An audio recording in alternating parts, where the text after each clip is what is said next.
This is the Entertainment Roundup for Tuesday, July the 10th, 2012. I'm J77 giving you this audio topic, and I might as well start with the fan rage that is Spider-Man, The Amazing Spider-Man, the movie, which came out on Tuesday, the most unusual time for a movie to ever come out. I think the last time a movie came out on an unusual date, or a rare date, was The Jungle Book. At least in my memory, was The Jungle Book came out on Christmas Eve on a Sunday, rather than the typical Wednesday or Friday release. This film pretty much have done well for itself, despite the fact it still didn't come close to its predecessors or other films that came before it. But nevertheless, this film pretty much I've gotten a lot of people to be smiling. A lot of people at Sony are very happy with the outcome, and because of that, they're already having plans for the upcoming sequels, which may or may not include Mr. Webb, who actually directed the first one, but is no word on whether or not he will come back to do the other two, which it's been stated that Sony Pictures actually wants to do. That is not the reason why I am talking about this, however. The reason why I'm bringing this up is because this movie, despite its high budget, high commercial push, hasn't voted well with a lot of the audiences. What I mean by that is the many fans of the movie just wasn't feeling this movie. There's a lot of people who was not. There's a very, very split decision with terms of moviegoers, more with the moviegoers than the movie critics. A lot of critics generally gave it favorable reviews. It wasn't like a stunner critically acclaimed reviews, but it gave it favorable reviews. It still holds about a 74% at Rotten Tomatoes. Overall, most critics said it was pretty good. Other critics said it was nothing original about it. But for the most part, many people actually was happy with the performances as well as the overall storyline of this new adaptation of Spider-Man. Nevertheless, it's the people who went to see it, the moviegoers, who have voiced their most satisfaction or dissatisfaction of the film, to the point where there's been a lot of heat for those who did not like it, to the point where a lot of people actually came up to defend it. And this is largely because we have a set of fanboys who are actually loyal to the original three Sam Raimi movies, or at least two out of the three, because I know three, even though I liked it, a large majority of people didn't. To the point where you have others who many people consider defectors, because since they saw The Amazing Spider-Man, they also now saying that the Sam Raimi Spider-Man doesn't count, which is totally not true. But you have those people there who are pretty much downgrading that the Sam Raimi Spider-Man was not the greatest Spider-Man, in fact, because it was too cheesy, it was too much comical, the characters was not great. And then you have people who were defending the other three Spider-Man films and saying that Spider-Man has nothing to do with humor. In fact, most of the humor has been taken out of the movie. Even have pretty much ripped on the actor, saying that he played a poorly representative of Peter Parker. That's because of his age. He didn't look nothing like a teenager. Even though they tried to pretend he was a teenager, he really didn't fit the role as a teenager. And the fact that he was not very much likable, due to the fact of how he treated his Aunt May, to the point where he was more like a douche, and his jokes came off as lame than funny. So there's a lot of mixed opinions about this movie that is being thrown out. And look, before I even go any further, I'm just going to let you guys know now, I'm not going to say much about the movie yet until I actually see it and let it sink in, and then give my own feeling towards the film, whether I like it or not. What I will say, when I do see it, I'm not going to compare it to the other three Spider-Man films for a reason that's followed. Those three Spider-Man films are from a different director and also from a different point of view. That movie is a whole new perspective of Spider-Man, so I'm coming at it with a whole new state of mind. So that's why I'm not going to compare this film to the Sam Raimi's movies. So the simple fact is, this is a whole different take on Spider-Man. And let's be honest, this seems like it's going through a more darker, more realistic tone, aka Christopher Nolan style tone. And to be honest with you, when I first saw the trailer, I had my mixed feelings towards it. It looked good, it looked interesting, but I will not lie, after seeing the second trailer, I did not see the other trailers, and largely because I didn't want to be overhyped. I did not want to go overhyping it. 2 trailers is enough for me. Just like I saw the Batman trailer. I think I saw the teaser trailer, wasn't show much, and I saw the other 2 trailers, and that was it. I didn't see the MTV trailer or the Make-A-Wish Foundation trailer. I just wanted to see 2 trailers, get my own feeling. I even ignored some of the images that was being thrown out there, simply because I didn't want to come in there with seeing too much and be underwhelmed when I see it. I want to come in there with a clean slate of mind. That's the same thing what I'm doing with this movie. I also found, and look, I'm going to be very straight up honest, there's no real right or wrong answer when it comes to this kind of argument. A lot of people is going to have their favorite Spider-Man. A lot of people is going to, have a certain loyalty to the Spider-Man they grew up with. I, for one, understood that from a long time ago when Batman was on the forefront. A lot of people bash the Adam West Batman, and most of the people who was bashing Adam West Batman didn't even see it or understood why the Adam West Batman was what it was. I grew up with it. My mom introduced me to it, and it was probably one of the best things I ever saw on television. I love the Adam West Batman. I still love it today, but I grew up with the Adam West Batman.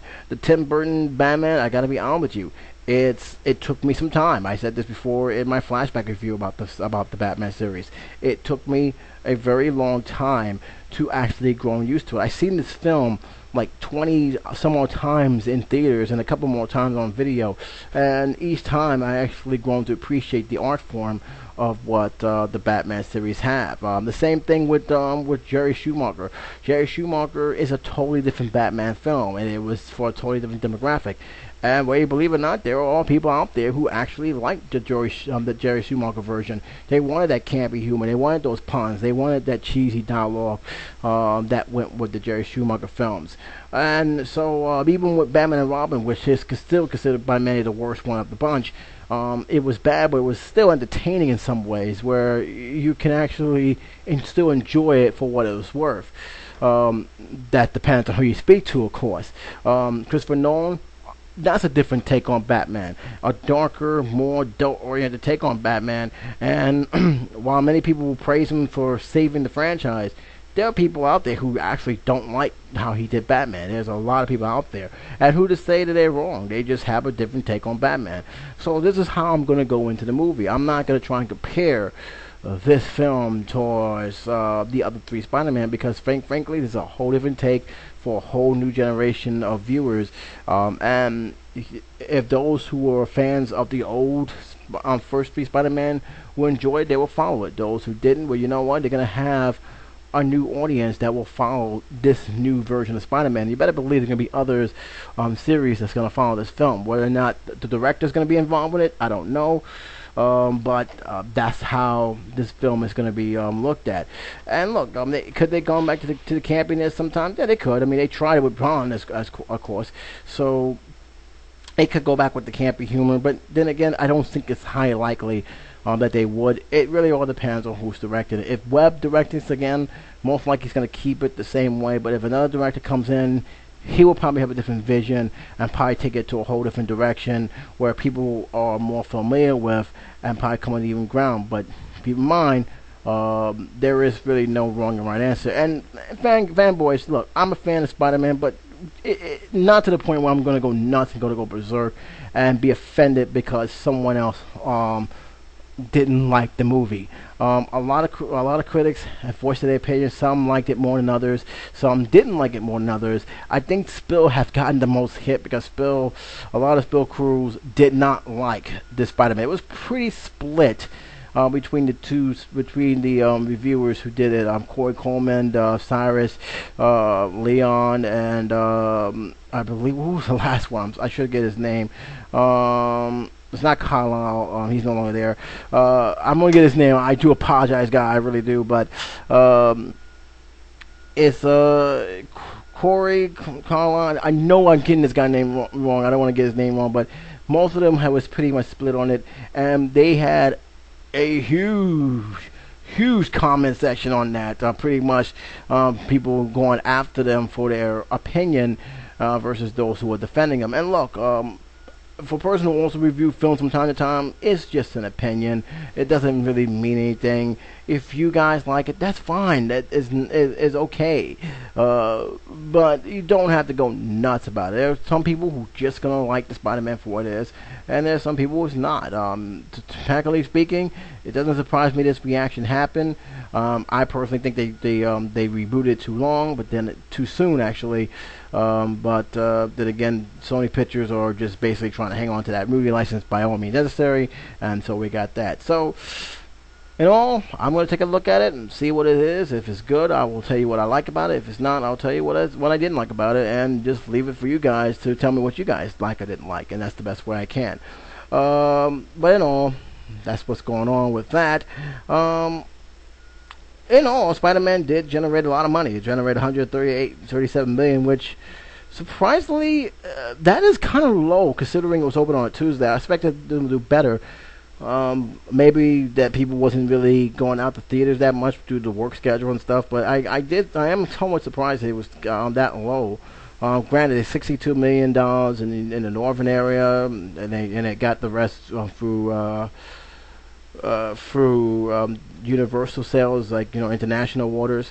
Ted was number 2. It made so far gross in 2 weeks 119 million. Brave gross 173 million, so they're pretty good despite people having lukewarm reaction to it. Savages 16 million. Magic Mike 72 million in 2 weeks, which is considered a price hit. So those round up the top 5. They rounded up the top 10. Tyler Perry's Witness Protection, which has 45 million on his belt. Madagascar, almost breaking 200 million. Congratulations to them. That to me, that was the surprise hit of the year. Maurice Kingdom.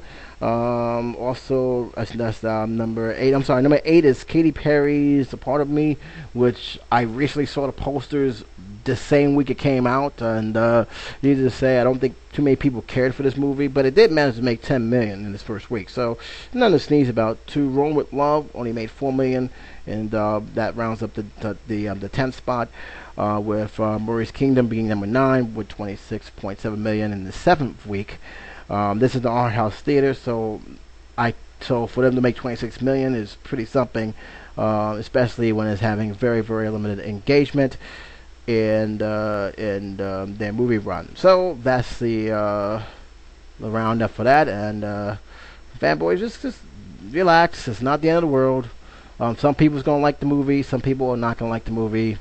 It is what it is. I mean, you can't. If the film is not gonna please everybody. So, with that being said, let's get to some more serious notes. Let's get to the settlement of Cruz and Holmes situation.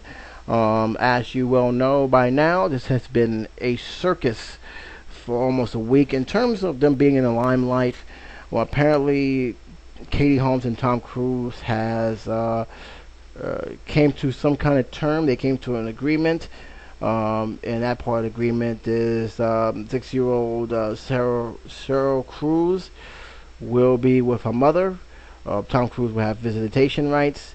And that's just about it. They're not going to get into any specific details. Some of the stuff has been basically said that they want to keep their settlement private, which after seeing what has happened with the Scientology situation, her feeling she's being stalked by people who they claim was in the Scientology, with the fact that her daughter was the main factor leaving the divorce. All sorts of news media. Tom Cruise and Katie Holmes decided to hell with it. We're going to settle, and that was it. This surprise announcement came on Monday that Holmes and Cruise had settled on their divorce. At least less than 2 weeks. Ending what many expected to be a continuous breakup spanning both courts. As you all know, Katie Holmes is pretty much a New York citizen here in New York City. while Tom Cruise pretty much resides in Los Angeles right now.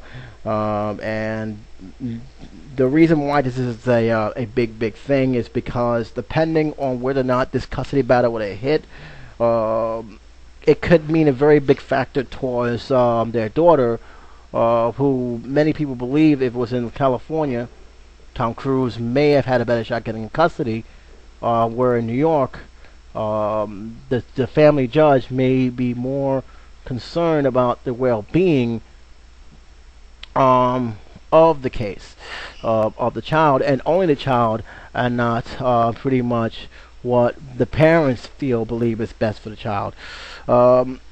Sounds crazy, but laws in different states do matter in this, and depending on how they take account of the safety situation, especially with the Scientology, which may not be well received in the New York justice system, that could have played a bigger role. They have mentioned this a couple of times in even some of the articles about that. And even some of the voice lawyers on this article have basically said that this may be short term and they still may be going to court, but in private. And who knows what may stem from there. But one thing is definitely clear: a lot of this, the divorce situation between the two, definitely centers around their daughter, and about a religious church, which, to be very fair and honest, I had no idea how big this was until they reported on the Post and the Daily News. Now, when I first heard about this, it came as a shock. It came as late-breaking news that Tom Cruise and Katie Holmes was divorcing, and they said they wanted to keep it private. Katie Holmes, in a statement, said she's fighting for full custody of her daughter, but it wasn't explained of why she was divorced, why she was filing for divorce. Tom Cruise, according to reports, Tom Cruise was saddened that that's her wife that decided to leave him, but our lawyers said that again, let them have their privacy, let them work it out without the media blasting all over them. That didn't last no more than 24 hours. When the papers came back again, there was reports about a group of people parked outside of Katie's Holmes' apartment complex, taking notes, taking pictures of who coming in, coming out. It was to the point where the reports have said that she was feared for her own life, for these people was just basically stalking her. And that's when the Scientology situation came into play here.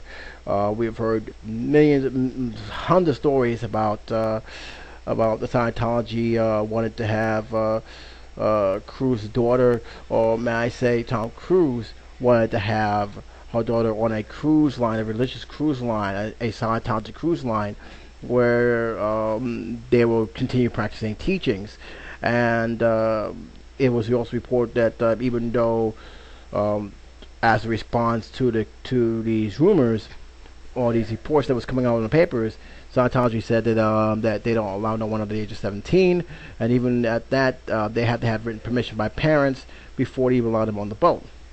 Well, apparently, the reports also said that Tom Cruise didn't care about that, and he was willing to move hell and high water to get her daughter on that cruise.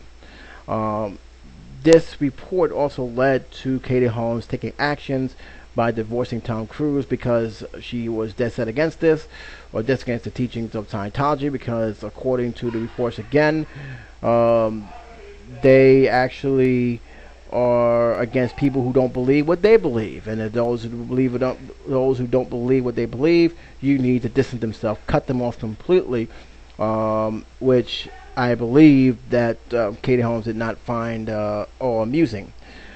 Well, of course, the church had completely denied the fact that they sent anyone in Katie Holmes' apartment.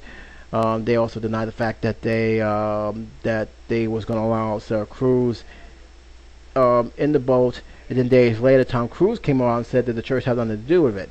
Yet the reports of the Scientology did not die out. In fact, there were reports of a woman who was denied to say her final goodbyes to her son who passed away because the Scientology did something, they didn't allow it. We also heard reports again, referring to her daughter, stating that they had big plans for her from the get-go, and the reports clearly stated that they once you win these kind of cults, they program you, and that's all you know. You're pretty much like a child soldier, and that's it. Now, with all the stuff I just said here, I want to make this very clear before I move on. I don't know what Scientology people believe. I don't know what the church believes. I haven't. This is, like I said, this is all new to me. I've heard, yes, I heard Tom Cruise being involved in this in some form, but I never really knew the aspect of this until this whole entire story have came across, to the point where now they are talking about other stars who actually took interest but never really dove into it. Jerry Seinfeld was one of those who actually got named. I don't know how they work. I don't know how they roll. I know that some people said that they have a lot of power in Hollywood. Just how true that is, I don't know. I know one person who commented, which I gotta dismiss because this comment was just basically offensive and just basically over the top. It is in one of my videos. You can check it out yourself if you really want to know what that person said. But it seems like there was more. It was more of a power push, and it's more of a fear factor that led Katie Holmes to say enough is enough. My question is, if this is true, why did Katie Holmes not be told about this to Tom Cruise about her feelings about this organization, and made it be known that I don't feel comfortable with this organization, so that way they could actually work this out? And then if he did, what did Tom Cruise say to say everything is alright, even though technically speaking it was not? So there's a lot of questions behind the church thing. So I'm not going to just put this on the church thing. There's got to be something more to it, because from what I've been gathering and what I've been hearing from a lot of people, including my friends, it seemed like they was waiting for this to happen. It seemed like there was something about this marriage that everybody was saying that this is not going to last long. Either way, it's going to be 3 years, 4 years, 5 years, 6 years, 8 years. They felt that the longer Katie Holmes was with Tom Cruise, the less likely she was going to stay committed to him for a very long time. It seemed like they said that she didn't look too happy in the pictures. She seemed to be sad. Though it seemed that they also felt that Tom Cruise was overshadowing her entire career, with a point where she was barely getting any major roles. I think the last major role she was actually in was actually Batman Begins, and many people felt since then she hasn't really been in major roles as a serious actress. I'll leave that for you guys to decide for yourself on that matter. But it seemed like she has really taken a spotlight from what many people felt that she should never have done. And they said that and also people that think that that Tom Cruise had too much power over her, and that's one of the main things that she didn't like.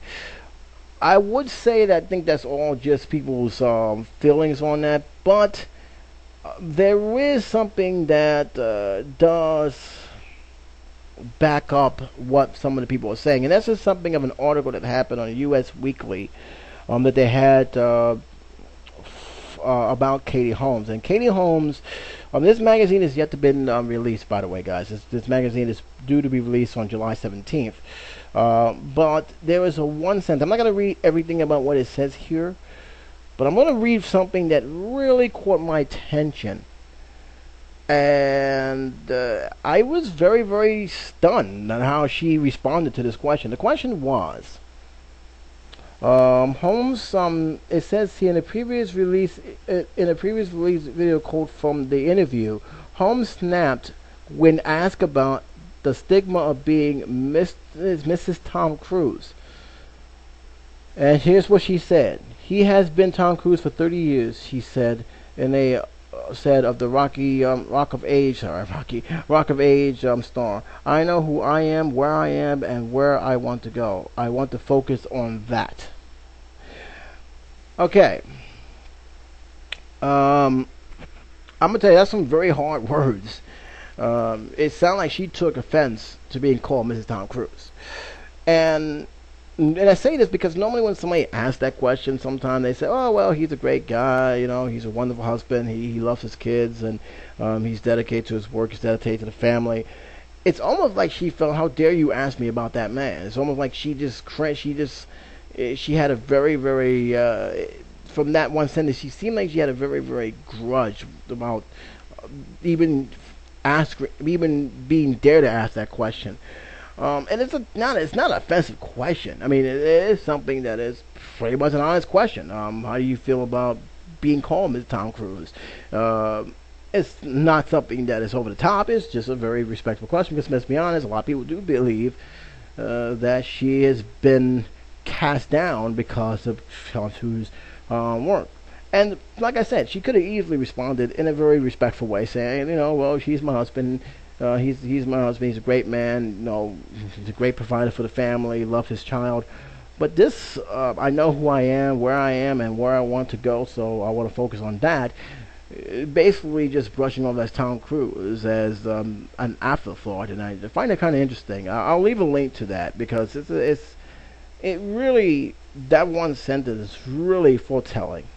Now, sources told U.S. On Monday, shortly after the news, that Cruise and Holmes settlement, she is very happy and she can move on and finally live her life. And again, you gotta look at the words. Finally live her life. I'm not saying I can move on, but it says finally. Like, she really didn't have a life and was living under Tom Cruise's shadow. Pretty much proves that. So it definitely sounds like it's more than just the religion. It sounds like there's something more between Katie Holmes and Tom Cruise in general. So, and the religion just happens to be thrown right in there because of Tom Cruise's connection with the religion. So I'm going to be very fair here. This sounds like there's more going on that the media just is not picking up on, and probably won't pick up on, and for years to come. We probably will not know the truth until they're finally out of the spotlight, or one of them, God forbid, has passed away. But one thing is definitely telling, that when it seemed like she's just happy, and that big weight has been lifted over her shoulder. Now she can actually move on with things. I'm kind of curious in how career, as well as how she approaches the spotlight, is going to change over the next few months. But one thing is definitely certain: she definitely is happy that this finally, at least for now, is over. And as far as I'm concerned about all this, guys, and I'm going to keep it straight up with this, is that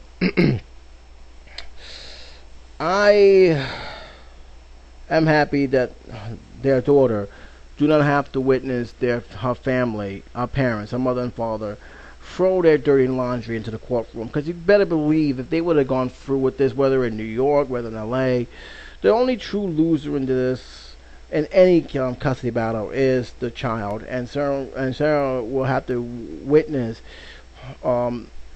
painfully as their family dispute at each other, and at the same time throwing a lot of dirty laundry which, to be honest, both sides do not want to be spilled out.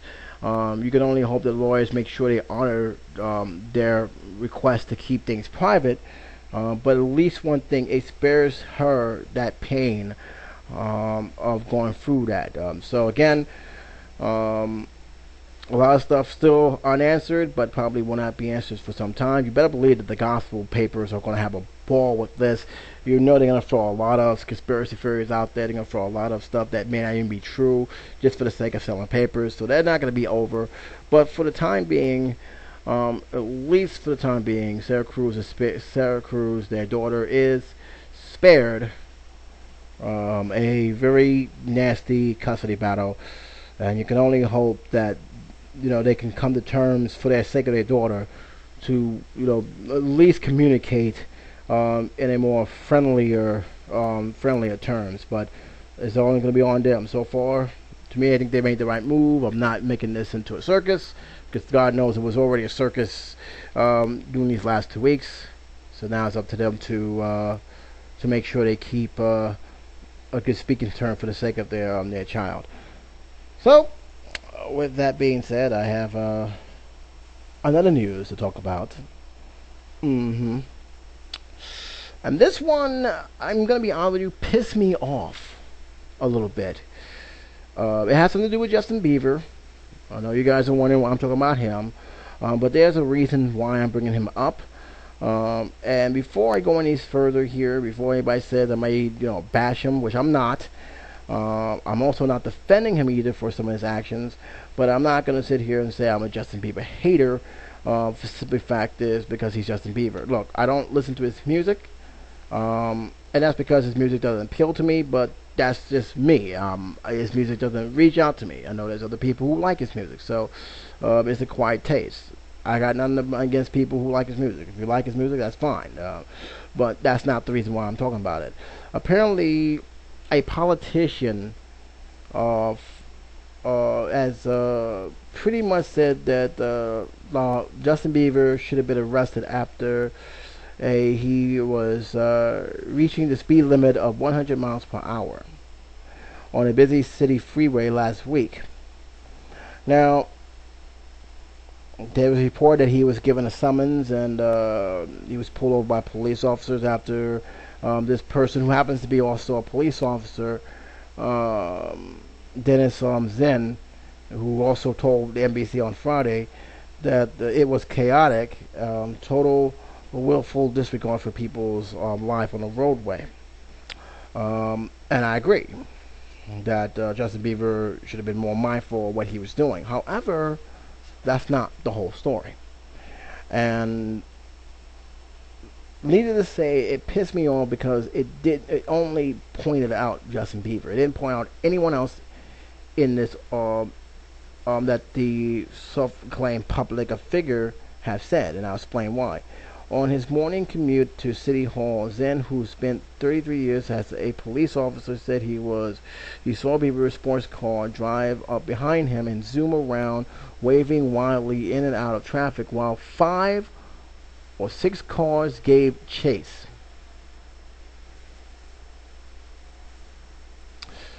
Let me read this again, and then I won't talk about this for a minute. On his morning commute to City Hall, Zine, who spent 33 years as a police officer, said he saw Justin Bieber sports car driving up behind him and zoom around him, waving wildly in and out of traffic while 5 or 6 other cars gave chase. Now, if you claim that you were a police officer and you saw that situation and you saw 5 of the cars gave chase, would you think there's something very serious going on that you need to also mention? Like, why, what the hell, other cars was giving chase? Isn't it kind of clear that he's actually trying to escape the people who's chasing him? And again, I'm not justifying Justin Bieber's actions. You should be more mindful of the situation. You have a sports car that can go very fast, too fast to the point where you can lose control and get into a serious car accident, hurting you and others who happens to be in your way. I will agree. I'm not sticking up for Justin Bieber on his actions, but how come he only mentioned him and not mention these other cars? Next paragraph. Zine estimated that the chase exceeded 100 miles per hour as paparazzi engaged in a wild goose chase to keep up with Justin Bieber, including driving on the shoulder and cutting off vehicles. Again, he went to ABC News. He talked about Justin Bieber, but he never talked about the paparazzi doing the exact same thing that Justin Bieber did. I'll get back to that in a minute because I want to finish this whole article here. Zine called 911. The police stopped the boyfriend singer in his sports car, a $100,000 Fisker Camaro. He reportedly received from the manager Suter's brand for his 18th birthday, and gave him a ticket and for driving more than 65 miles per hour. Bieber said he was being chased by the aggressive paparazzi and fled a complaint against the photographers and filed a complaint against the photographers, TMZ reported. Officials reportedly showed up in Bieber's video shot and continued to continue their investigation. Some photographers who has been accused of chasing Bieber early in the day was also at the shoot, cameras in hand. Now, before I finish off this last article here, the reason why I'm very pissed off at this guy who basically came on ABC News and said that Justin Bieber should have been arrested is basically just single-handedly on Justin Bieber. Again, I'm going to make this very clear. I'm not condoning what Justin Bieber's done. He should have been more careful, should have been more aware that he's in a dangerous situation by going 100 miles an hour plus. He could have hurt someone, he could have hurt himself, God forbid he could have killed someone. At the same time, the same thing goes with the paparazzi. Why is it that the paparazzi is chasing them? And how come they didn't stop? They had no reason for them to chase them. In fact, if you are a self-proclaimed 33-year police officer, you would honestly ask that question yourself. All of them should have been arrested. All of them should have been questioned. And if they were the person who was the aggressor, then they should be found on charges because they endangered the public. But it seems like, well, Justin Bieber's there, so that's all Justin Bieber's fault. Well, you know what? Maybe that's true in some cases, but not all. Yeah, this is not the first time that Justin Bieber had a problem with the paparazzi. Let's also get that clear. About a few years ago, I'm sorry, I made that mistake, a few weeks ago, he was involved in an altercation with another paparazzi. The paparazzi claims he got beat up, which I replied, "Are you serious?" Because I'm gonna be honest with you, I can't see Justin Bieber throwing a left hook. I'm just being honest. But in any case, you can't judge a pretty face as a sign of weakness either. But the point is, this is not the first time he had a problem with these people. And the fact that paparazzi was involved, and the fact we had a history with paparazzi acting recklessly to the point where they can actually cause accidents, and the fact they're still doing the same thing in California, because I tell you, they can't do that in New York. New York, they'd be arrested and thrown in jail in a heartbeat. For some reason, California get away with this, which to me, something needs to be done. I mean, if we haven't learned from the incident, our princes die. I don't know what to tell you. And the only reason I'm bringing this up because a similar situation has happened. Paparazzi decided gave suit. The driver drove fast, and next thing you know, we had a very serious accident in our hands. And from the reports, which disgust me, instead of the paparazzi making sure she's okay, they continue to take pictures. Oh, jeez. But again, to me, the officials need to do something about these guys. I mean, seriously. They don't, they're not responsible. They're just as irresponsible when it comes to their own actions, and they need to be dealt with. Something needs to be done. These are freelance photographers who are willing to do anything to get a picture or attention in many cases. I'm going to continue on with with this article.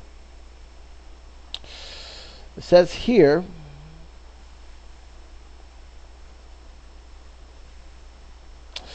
that it is hard to blame solely on the paparazzi. I understand that. Who is not connected to the case? This is Mark Costco, who is the attorney general, who is one of the attorneys, who is not connected to this case. He told Good Morning America, Bieber drives a car that attracts quite a bit of attention. Pictures of that will bring money to paparazzis. They see it, they sell it, especially for him in a car. Now, okay, you're saying that, it's a great sport car that should take the pictures, but that has nothing to do with the fact of you want to take the picture of him getting in the car, you want to take the pictures of him driving off. This has nothing to do with giving a chase that looks like that goes beyond the speed limit. That's going a little bit overboard. So, I'm sorry to say this. Yeah, they should be responsible for their own actions as well. So there was no need for them to get chased the way they did. Especially when it's obvious that he's trying to get away with. You know what you do? You stop. Get him next time. Trust me, these guys know what restaurant this guy eats. They know what photo shoot he's going to go to. There was no need for him. There was no urgent desperation to get this picture. The report continued to say that Bieber had a run-in with the paparazzis before. Los Angeles prosecutors still contempting whether to file charges against the singer from the incident in May, in which Bieber allegedly scuffled with a photographer who was trying to snap a picture of his singer and his girlfriend, actress Selena Gomez. This is the one that actually a lot of people started to make fun of and said that the photographer needed to get a life because there was no way they can convince that that Justin Bieber is a thug.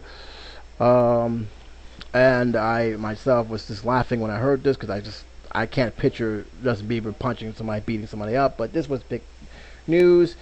And apparently a lot of people from the big media just laughed it off. But apparently the prosecutor hadn't decided yet, which I'm kind of surprised he's taken this long.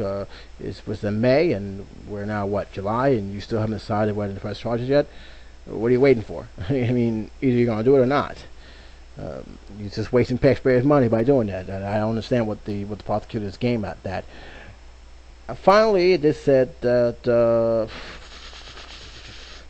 Justin Bieber has been in trouble with the road before. He has been pulled over multiple times in his customized Batmobile, Cadillac CTS-V, for infraction, including making left turns from middle lanes and speeding through a construction zone. And that's pretty much, this is given by the Associated Press through yahoo.com. I will leave the link below. You guys can read yourself. But like I said before, I'm not going to sit here with a straight face and say that that Justin Bieber should have been more careful. I'm not going to sit there and say that Justin Bieber is an innocent bystander in this. I'm going to sit there and say that he should have been more mindful of what he was doing. And yeah, he needs to own up to the fact that, hey, he could have hurt somebody with the way he was driving. Same time, so does the paparazzi.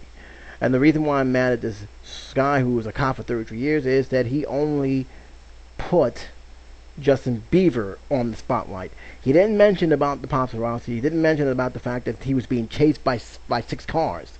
It was just, well, he should be in jail because he was speeding recklessly down the road. Even though, as you're a cop, you would realize that, hey, he's being chased. We need to call this in and get these guys to stop and find out why they was chasing this man on the road. Let alone find out why he felt the need to speed. And this is becoming a problem now. And obviously, these paparazzis who don't go unchecked haven't learned from the mistakes of history's past. And what can it do? I mean, seriously. We had actors, actresses complain about them. They actually went to Congress to talk about how, aggressive these guys are. All for the sake of taking a picture. And again, it's one thing if they're standing in the corner, the celebrities are walking to their car, walking down the road, giving interviews. As one thing. It's another thing to give chase for a freaking car that Justin Bieber is driving? Come on now.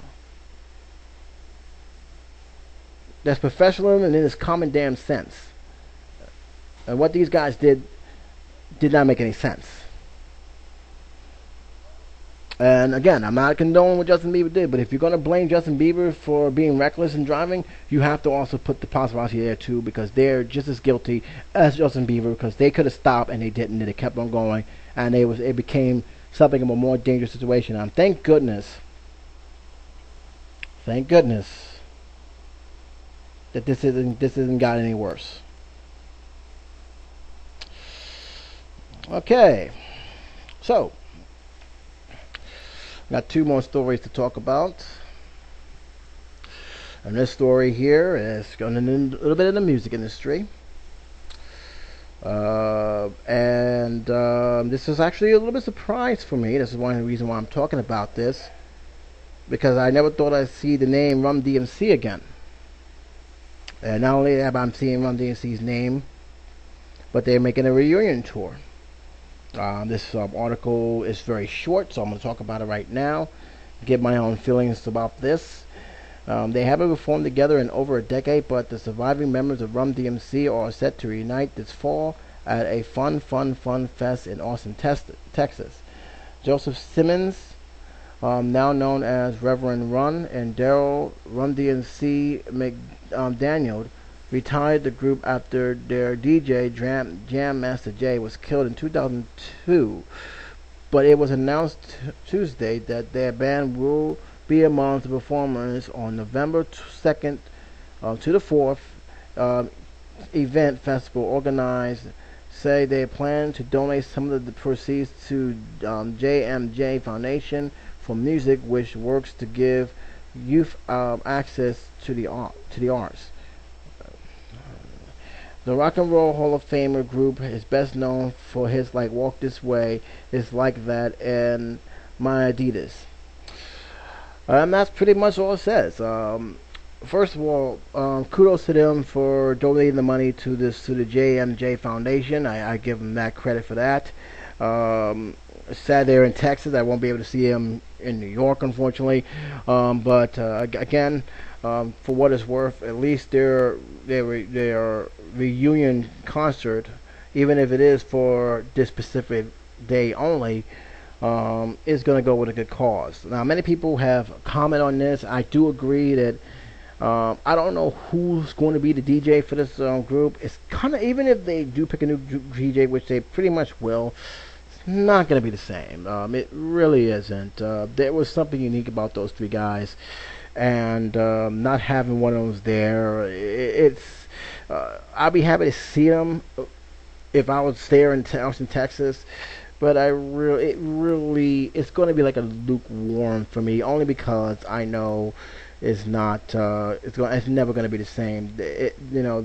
Once he was gone, a piece of that group was gone with him, and which can never get back. But for what it's worth, am supportive of them. I grew up with this group. I love their music. Even their last album when they made, which didn't do well in the charts, but still listen to them regardless. They are was big key in the music industry. They really did a great job with Walk This Way. I actually love that music video, love that sound. And to hear about 10 years ago about the death of Grandmaster Jay and the way he died really saddens me. It really saddens me big time. And I don't even think they actually solved his murder, which is another thing that pisses me off, because it's now 10 years and nothing came of that case. I think it's a cold case, and unless someone opens their mouth and says something, it's probably going to stay that way for a lot longer. It's very sad, but unfortunately, the streets have their own code, and sometimes that code doesn't help the victims at all. On the brighter note, I'm happy they are going to do this as a donation tour. And I'm actually happy they are donating for that. And hopefully, if you're in the Texas area and you was a big fan of Rum DMC, you should check it out. If there's anything, it will bring back some old nostalgia to a very powerful group in their heydays. That's pretty much all I gotta say about that. I'll leave a link. You guys can talk about it, and then by all means comment on it. I'd like to hear your opinion on this.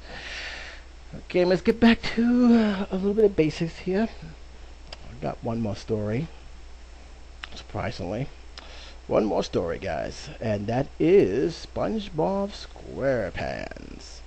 Why am I bringing this up? It's not really much SpongeBob SquarePants as much as the fact that Viacom, who owns Nickelodeon, is may not be in Dish TV no more, or in this case DirecTV. DirecTV, the latest company in the carriage fee dispute, potential blackout following this dropping AMC. Now, in case you guys don't know, AMC and DirecTV had a very serious dispute where none of them came to agreement, and so DirecTV said the hell with it, and they no longer carry AMC. So those who have DirecTV wonder what happened to AMC. That was the happening, and now Viacom is facing that same situation. which unfortunately will find themselves blacked out or pretty much taken off the lineup permanently unless something comes to play. DirecTV customers may not see SpongeBob, Snooki, or Jon Stewart after midnight on Tuesday because of a heated improvised talking between the two largest U.S. satellite TV providers and Viacom Inc., the company behind the popular cartoon, reality series, and potential talk shows. In a blog posted on Viacom website, spokesman Mark Jafar wrote that despite Viacom's best effort, DirecTV rejected proposals to renew their contract. Nearly 20 million DirecTV customers will not have access to 26 Viacom channels, including MTV, and this is where it's big, MTV and Nickelodeon, if a new deal hasn't struck by midnight Tuesday.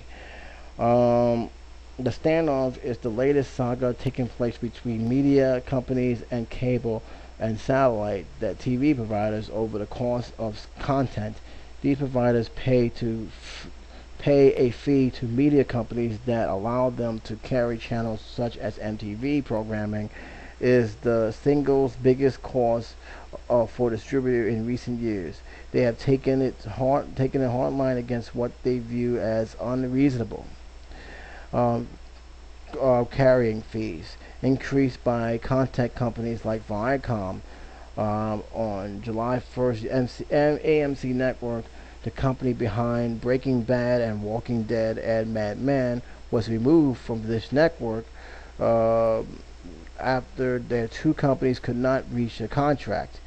The possibility of DirecTV dropping Viacom Network was foreshadowing, and in a mid-June note by the research analysis Todd I can't get his name Todd Ginger, citing fallen ratings at Nickelodeon's and other Viacom networks. John wrote, "We believe it is no longer inconceivable that the distributors would drop Viacom or at least engage in a public battle with them over pay increase. Viacom is on the process of negotiating a new deal with DirecTV to replace its current 7-year contract after it expires.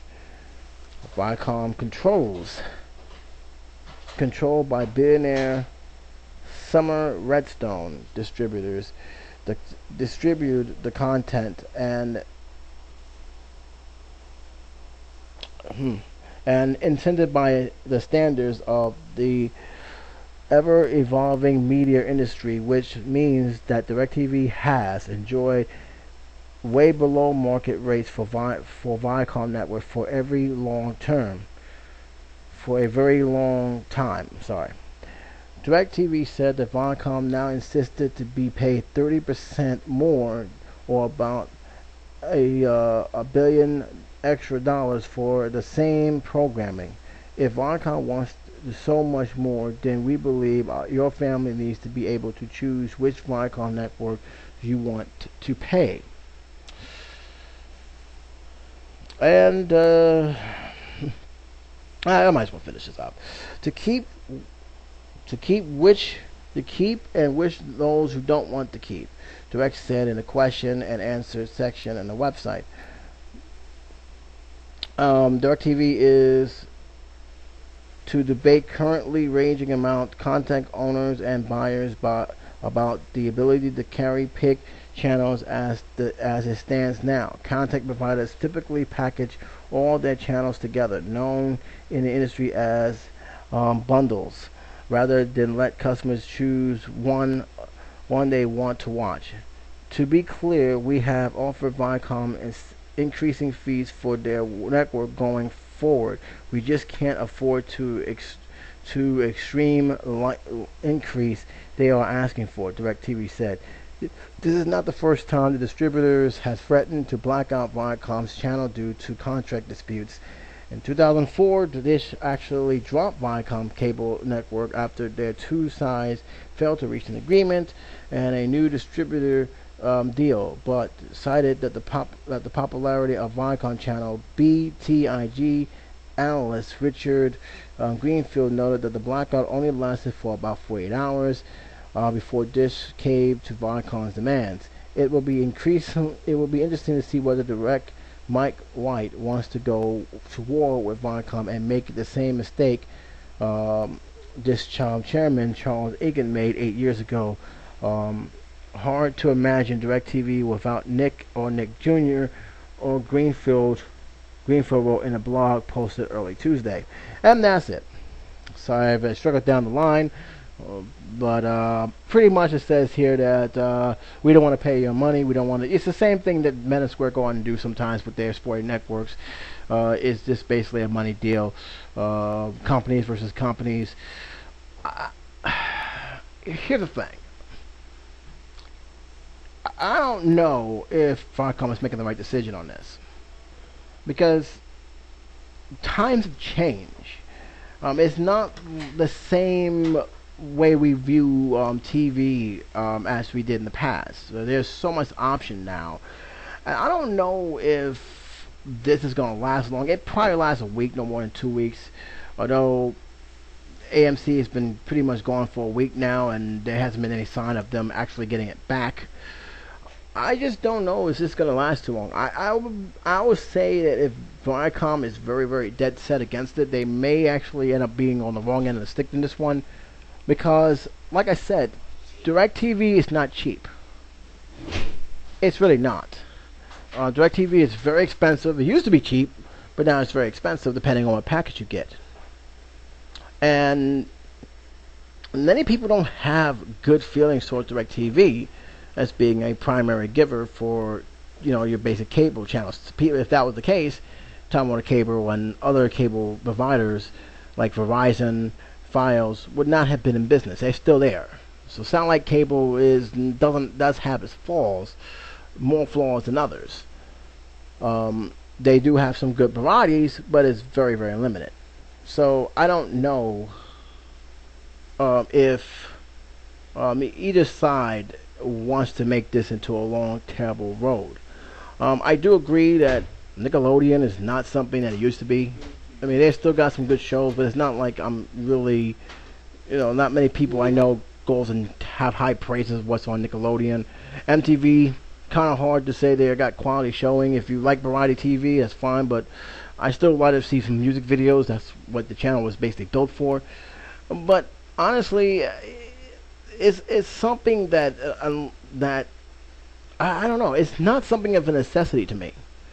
It used to be a time where I used to go nuts when stuff pulled this out and they try to use the public as pawns in this game, trying to campaign saying this is what they're doing and you need to tell them to stop that, and then you have the other people responding back saying this is what they're doing and stop that. And after a while I said, you know what? I can live without television. I don't need to watch cable. I got my computer now. I can watch stuff on the World Wide Web. Catch some of the episodes that I miss on the World Wide Web. There's Netflix now. There's so much other options now that it used to be. That the fact that you hear in these big giants fighting over something that is gonna impact me, but more in the wallet than pretty much me in terms of quality. And I'm talking about something that's gonna help me in the end. Does any of these channels really gonna help me? Not really. Do anybody actually really invest on these channels to the point where they're gonna go nuts and lose their damn mind? Not really. I mean, there are some that probably will bitch and complain about it. I'm pretty sure that that's gonna happen, but I'm pretty sure that not everyone is gonna jump out their seats and protest, DirecTV or Viacom, because frankly, there's this other stuff out there right now in terms of the World Wide Web and concern and how they are view their things, that seeing these channels go is an afterthought now. It really is. And we gotta ask ourselves, how many dish providers are really gonna get affected versus those who just don't have dish? They got regular standard cable. Not many. I mean, yeah, it sucks that certain channels that Verizon has may not be there. But at the same time, with the way the world is, are you really gonna miss it after what, 2 days, 3 days? It depends. I, for one, used to be a time where I couldn't go one day without television. I needed to have television, needed to watch my shows. It was actually an addiction, a very dangerous one. And then when I realized that that's not good, and when I realized I wasn't watching much TV as I used to, and you know what I found out? I found out that, you know what? TV is not all that. And you know what? I watch less television now than I used to when I was a kid. One, I don't have the time that I used to have when I was a kid, and two, let's be honest, there's really nothing really on. So I don't miss it. And I'm not going to cry spill milk over it, but I know there's a lot of people who does, and it happens. This whole situation, it really all depends. I think that I think this do have a point, that if they're asking for a lot of money and they cave into that, guess what? Your bill is going to feel it. You're going to pay more for something that really isn't worth, how can I say, is not worth your wallet. You already have enough problems struggling as it is. You're really going to think that you're going to be happy if they raise your cable rate or your satellite rate because you got a bunch of guys who couldn't come up with a term that's going to keep their channels affordable for everybody to see? And that's the thing that why I don't really give too much a damn about what Verizon is saying, because I remember distinctly when this thing has happened in New York between some of the providers here, how their attitude was, well, they're going to raise it anyway, so what's the point? When I heard that, these guys at Sports Network and Yes Network was talking about like that, I looked at that and said, you know what? I will remember that when they finally come with an agreement, and I never forgot it. Because it tells me they didn't really give a damn about the people, who was basically struggling to make ends meet. Or how much that, 3% increase based on the end of having cable in their house. So I really don't look at, these guys as, being, they're thinking of the customers and they're thinking about the subscribers, because they don't really give a damn about the subscribers. They really don't. So why should I care about them? No. And I guarantee you, once they black out, if it goes long enough, you're going to hear a campaign. They're going to spend money, bashing DirecTV for not having, Nickelodeon and, MTV. They're probably doing it right now. And you have DirecTV doing the same thing. But in the end, they really don't care. It's all about money.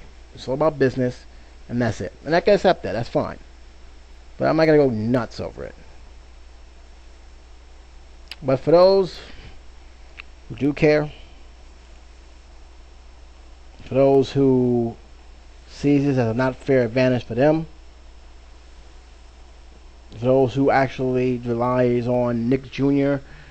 to kill time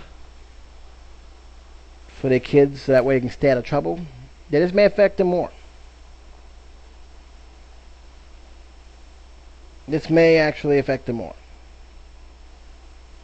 But there are other alternatives. There are other channels out there you can use. If you want your young ones to watch something that's educational, that doesn't have violence, and it will teach them something, there's always PBS. They still got good children's programming there, and it's free. Or just hook up, just have your kid watch YouTube, and there's a lot of classic cartoons that out there that you'd be surprised that people have. Just click on one, and let them enjoy. But to me, when I hear stuff like this, when I hear that cable dispute like this, and by the way, I don't know if AMC is going to come back. There hasn't been any talks about it, and it looks like they're keeping them out. So it'll probably just be a cable providing only. But when you hear stuff like that, it's never really having the attentions of the subscribers. It really doesn't. It's always about what's best for both companies and how much they're willing to spend versus how much they're really going to charge you once they come with the agreement. Because guarantee you, once this thing is done, and I do believe it's going to get done, you better believe that the people who are going to end up paying for it big time is the subscribers. $3 more, $4 more, $5 more. You better believe it's coming. Well, I went to an hour and 5 minutes, which is a little bit longer. Normally I have it at 45 minutes. But I didn't want to go to make a two-part episode over articles that has happened, so I do apologize for this being long. But again, want to get a lot of stuff out there. Just want to acknowledge one other thing before it happens. I will not have an Entertainment Weekly roundup next week due to the fact that we're focusing on something very important. It regards family matters. It's very personal, so I'm not going to get into it, but pretty much I'm going to be offline for that. I do have other videos that I will be talking about. Those will come out. I'll be finishing up my my comic book hero flashback movie reviews, leading right up to The Dark Knight. And yes, I am planning to see that movie the moment it comes out. I am reserving my seat. I am seeing it in IMAX, which not 3D, but IMAX. This movie is not in 3D. Thank God. Thank you, Christopher Nolan, for at least keeping that tradition of not putting in movies in 3D. But in any case, I'm going to be doing mostly pre-recorded videos from on out. I will not do this because I will not be able to have time to do it. But in any case, I just want to let you guys get a heads up on this video in case you're wondering what's going on. It's a family issue, family emergency. Everybody has to be up heads up for that. So I just want to let everybody know that why I'm not doing any videos. It's because of that. But in any case, you guys, that's it. I'll leave all the links to all the articles I've talked about below. You guys can comment on your take on the stories that I talked about. Give your own feedback, give your own suggestions, whatever. And until then, this is J77 saying take care and be safe.